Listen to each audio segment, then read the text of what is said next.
Hi, I am Rashmi Agrawal. Today we had a screening at ACJ Lecture Hall, and we had the screening of Khoon Di Baraav. And this is a documentary which is based on enforced disappearances in Kashmir. Today I have with me Miss Iffat Fatima, who is the great mind behind this film, and she will be talking about her movie making experiences today. So I welcome Miss Iffat Fatima here. Welcome, Iffat.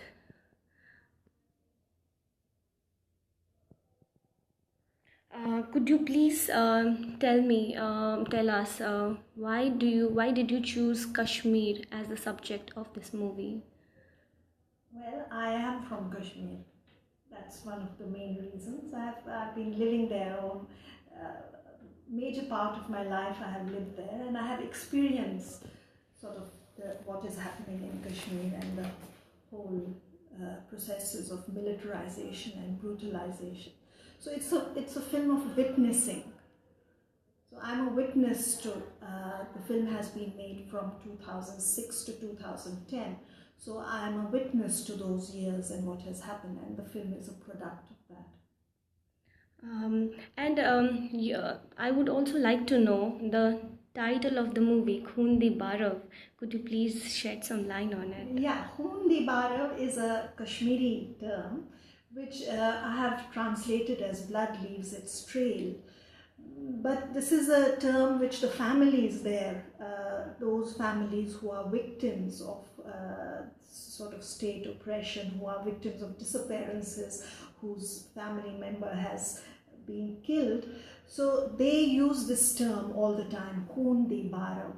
So what it implies is that blood will not be lost. Blood gets sedimented in the form of memory, and then it re-emerges in the form of resistance. So resistance is a form of justice, and in the re-emergence of memory on the streets, so it's a form of justice. So resistance becomes justice. I would like to know, ma'am, how has the experience of making this movie been, especially on the good aspects and the challenges? The film has really, it's a very, very deeply sort of personal film. I'm engaged with the families, I'm engaged with their struggle. So it's, it comes from a very deep personal engagement with the issue of enforced disappearances and the issue of Kashmir. So in that sense, it has organically sort of grown out of this engagement. And it has been a very, very demanding experience. It's taken a lot out of me emotionally, and it came together after a great deal of struggle and difficulties. Also, while watching the movie, we saw quite a lot of people were not happy with the not happy, or they were not asking about the camera and the videography of why you are capturing and why you were taking their footages. So how did you actually tackle those kind of situations? They were not happy. You mean the armed forces? The armed forces as well as the villagers out there. I mean the Kashmiris. They were in a way normally asking, not in a very different way, but normally asking why is she shooting? Why is there a camera? And also the armed forces in one of the scenes that we saw that he was pointing out what is this happening. So any instances? As far as the people, the families, those who I have spoken to in Kashmir, there has never been any resistance. The Kashmiris are very, very politicized, so they know the power of the camera. So they are very much conscious of it, and they deliberately sort of, it is not that they are victims of the camera, but it is a deliberate choice that they make to narrate their stories, knowing that it's a political act on their part. So there is no resistance to the camera from those with whom I have made the film. But as far as the armed forces go, they're all the time, they're terribly self-conscious about the camera, so they are very, very hostile to the camera. So it's a process of negotiations and, skill to be able to negotiate that. And as filmmakers, as journalists, I think we develop these skills. This is one of our main professional skills. And what were your expectations before you made the film, and right now also, if I ask you if you have any expectations out of the screenings that have been happening in different parts of the India? Yeah, well, I have had some very, very good screenings. I have screened it extensively. The film was completed in 2015, and I have been screening the film extensively. And I have had very, very open discussions. I think most people tell me that the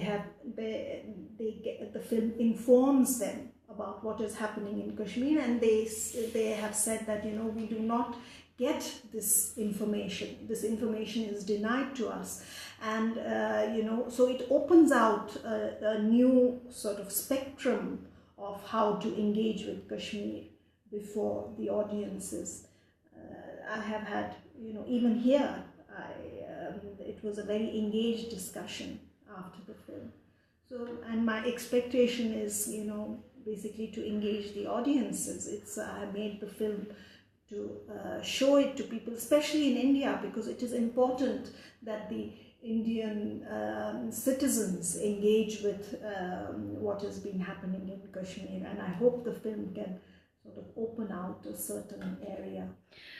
So you have been screening this movie after 2015. How has the audience feedback been on this film? As I said, they keep telling me that I should screen this film as much as possible. That has been the general, kind of response.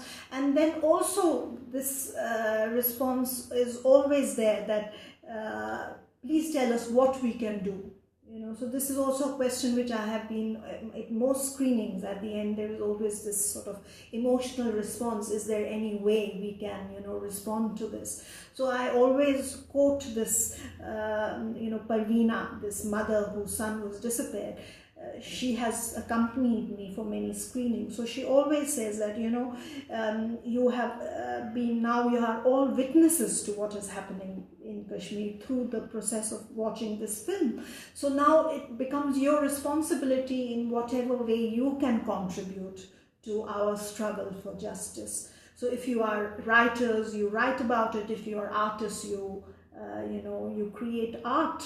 So,